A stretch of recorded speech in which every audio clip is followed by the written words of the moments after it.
Hello, I am Bentham and welcome to Factorio. So in the previous episode we had iron problems, and we still have iron problems, even though we spent the entirety of the previous episode trying to fix them.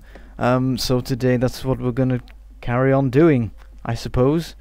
So the first thing I do is I try and think of what I can do today to fix it, remember what I was doing last time and work it out.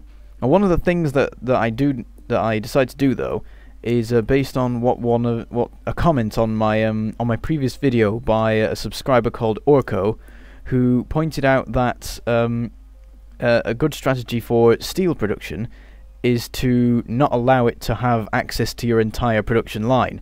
So in his case, he suggested to use a splitter to separate the production lines to make sure that the steel can only use half of the iron. But because of the way my stuff is set up, there's no room for that. So what I did instead was I moved one of the steel furnaces to a different location, so they only have access to the production of like about a third of my furnaces, and that should help prevent them sapping all the iron if that was what they were doing, which is entirely possible. So anyway, time to see what I can do about increasing the iron flow. So what I try and, what it looks like what I'm going to have to do is fill the entire belt up with iron completely, in order for there to be enough to get to the furnaces. So I move around conveyor belts and things like that so that everything gets fed in and gets evenly distributed between both sides, and then I wander off and let that go through the system. That's one of the things about messing with the iron production, because I'm changing it at one end and it takes a while to get to the other end. Once I've changed it, I have to wander off and do something else for a while I wait for it to come through and have an effect. So what I'm doing is grabbing a bunch of stone bricks, and then as you can see in the bottom, I'm crafting millions of walls and then guns. And you may be wondering why I'm doing that, because my entire base is surrounded by walls and guns, and you may be noticing there I keep getting trapped in this little kind of whirlpool of turbo speed conveyor belts. Yeah, there I am adding another of the steel smelter things. What are they? Furnaces, that's it. Steel, the furnaces for smelting steel. So yeah, what I'm gonna do with all these walls and guns is build a new wall. So here we go, just running across, making quite a loud noise. I might have to do some stuff in editing to quieten it down, because I was listening through, and when you're at 4 times speed, that is very loud. And then what I do is I line it with guns. So you can probably guess what I'm doing here. I'm building one giant defensive wall across the entire thing, above my base. And what that means is that I will have, well, first of all, an early warning system for any invasions that ever come, and it's entirely possible that it will just kill them anyway, at least at this stage. Later on, when we start to get the larger biters, I don't know, it might still be enough, to be honest, but if they attacked multiple times, they'd get through the wall and things like that. But it gives us a really early warning if anything's ever coming for us, and it also means that because it's a defensive line that covers basically everything I own from one side, I can start building outposts without actually having to put walls around them and things every time, which will be nice. So I can just build stuff out in the open and not be worried about it being destroyed.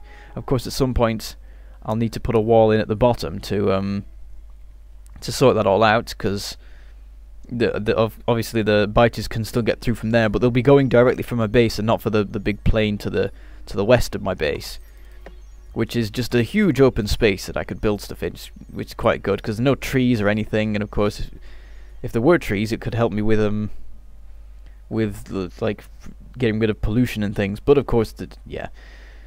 So anyway, I'm having a look around at the iron production now that everything's will have filtered through, and the furnaces are always, there's only 3 that aren't going at any one time. And I'll go and check the line. I realise that actually it's not full, which is a bit confusing. So I'll run back, and all of the mining drills are still going. And what I realise is that while I'd been messing about with the production, it had got backed up on one side, and of course it took a while to actually fill out.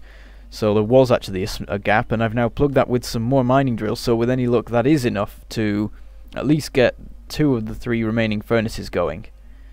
Of course I could be wrong, but you know, you can hope, and we'll see what happens. Now you can see that this this copper deposit in the middle of my base is finally starting to run out. So I've switched off one of the drills there, and means that production is more and more being taken up by the newly built copper production thing that I have over in the southwest of the main base. Also, I add in a new pump jack because the oil production is starting to drop below the consumption. Of course, that system's going to be fine for a very long time. There's plenty of oil around my base, like a ridiculous amount, so that I will basically never need to go beyond the area immediately around my base to get the oil I need. Which is better than in some places. Like if you've watched my oil tutorial, you'll see that I have to like bring the oil in by train from outposts in that particular base. So anyway, grab a bunch more ammo and build more walls and guns and things so that I can finish this, because this is a huge project and it's taking up, I think by the end of it, it's used up all of the stone bricks in an entire, like a full wooden chest of them that I had in the base. It's a good job there's quite a few stone deposits around that I can harvest, and I have been doing the whole time and stockpiling a bunch of stone. Because I only just came up with the plan of doing this. Well, actually, no, I'd considered doing the big wall before, but I was just doing the stone for the sake of getting it mined and out of the way, rather than for any specific purpose, and now I'm using pretty much all of the stone that I have to build this massive wall.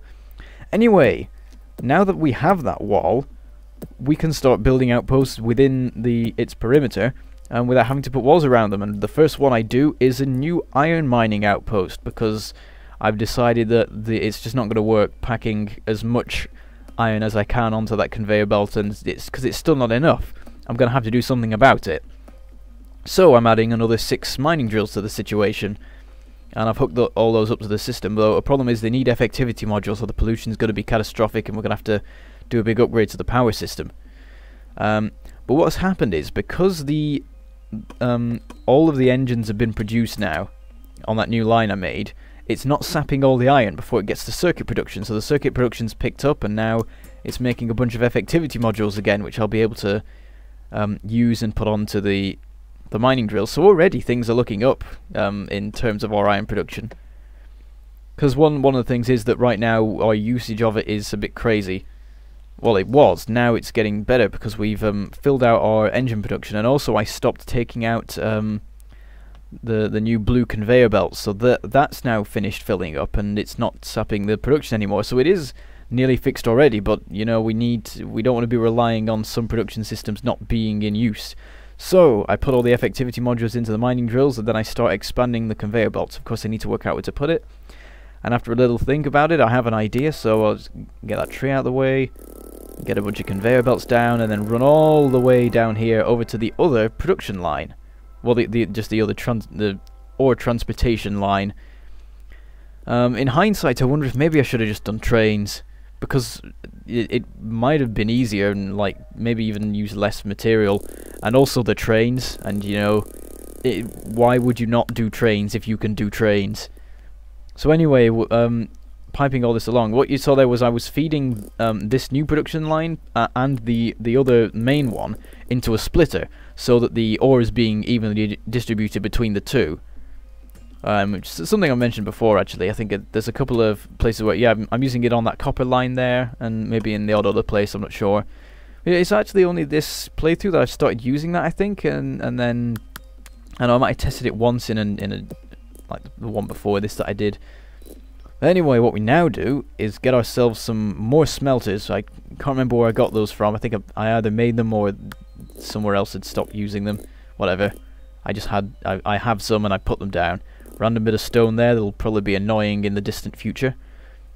I think I have to run back, and what I do is, because now that we're sharing the iron production between these two different lines, I can take the furnaces off here and put them over in this area, and it won't necessarily, well, the only difference it'll make is that there's less need for really fast conveyor belts on that other smelting area thing, location, whatever, facility. I don't know what to call these things. There's not enough words for factory and things like that to use for different scales of things in this game. So we get some science done, and that's a good sign. That suggests that production is going fairly well right now. I mean, I think that was a particularly large research requirement, so it has been a while since we got some research done.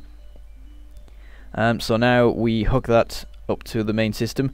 I kind of don't do a brilliant job of it, because I hook it up to one half of the other smelting facility, and that's not exactly the best way to do it, and it does back up later on, which I have to deal with. Well, anyway, I add even more iron production onto this, so we've now got, it's now matching the copper production, which looks nice, but then I realised that the copper production isn't currently quite enough, because previously it was backed up and it's not anymore. You see, we've got some more research there, so things really are picking up in terms of, well, I think I was picking research that didn't take anywhere near as much actual science packs, but you know, it suggests that things are going better than they used to. But well, there you go. The iron is actually backed up there. It's now filling up the main conveyor belt, which is awesome to see after all this time trying to get it to work. But now what's happening is the copper isn't backed up, because of course now that all the iron is being used, all the production is speeding up, and that's making the copper usage go up. And we haven't done well. We did a big increase of the copper production before putting in this new facility with the 8 smelters, but now we need more. But anyway, I checked the power levels, and because of all the additions we've been making, we now need to improve it. It wasn't yet at a problematic level, but it was approaching that, because the accumulators were getting quite empty, and the sun is up, so that shouldn't be the case. So I've added in another one. That makes it a nice square of accumulators now, millions of them. This is what happens when you try and go off solar power. I still haven't phased out what the other steam engine, so that I just have one left. I'll get that done eventually, probably next episode. So of course, to balance out adding in the new accumulators, I'll add in some new solar panels to help with that. And I should probably add some more in. Like, if I just added another row of solar panels in, I can probably take out the steam engine at this point and just have the one left. But I didn't, and I'm not really sure why, to be honest. I just don't want to have sudden power shortages right now when we've suddenly got everything working great. So I'm having a little look at the steel production, because that chest is getting very empty, so it's being used faster than it's being produced. So I added another smelter. So we now have 4 working, which like at the beginning of the episode we had 3, but one of them was in a different place and we've moved it.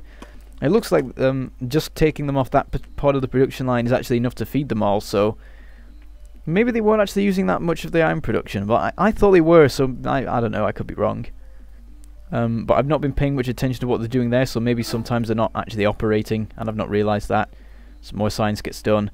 But now we're running off to finally finish off the wall, because there was a bunch of ammo we needed to put in. We need to wait for that to get produced, and now we just need to do that little extra bit of wall, and then just 4 more guns. I actually made a bit too many. I've just got 7 guns now in my inventory that aren't doing much.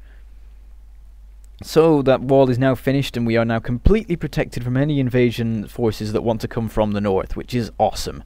So this whole big plain is now essentially ours, apart from, well, if any aliens do come along, they'll probably stop at the conveyor belt that we have stretching across the entire, like, middle section of this whole place, so I'll be aware that they're coming, if nothing else. Well, what I'll probably do soon is attack those remaining bases. I'll probably upgrade myself a bit more first for that. But anyway, what I'm doing down here right now is improving the copper production, of course, because as we've seen, we've started to have problems with it. And I want to keep it an even number of mining drills feeding into each side of the belt. So at the moment we now have 6 on each side. Also, one of the iron miners runs out, so we replace it, and we also redirect 2 of them to the other side of the belt to keep it all balanced and everything. Have a quick check of this base. This is nearly done, and once it's done we can deconstruct that whole area and just have a big empty space there, I suppose.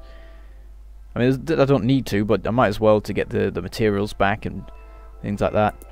So of course now we've increased the ore production, we can increase the smelting rate, so I added another couple of smelters. I do accidentally shut down the system for a second because they are only connected by one set of what are they called? Energy pole things. There's a name, and it's just gone from my mind. It was like that in the last episode as well, not the second. What am I don't know what I'm talking about. Words are hard. Anyway, the copper production is now almost completely shut down on that base inside our base.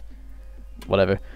So we're now, apart from one smelter there, we're relying entirely on the main production system as it now is over in the southwest. But anyway, that's the end of the episode, and I shall say goodbye. Thank you for watching, and I shall see you next time.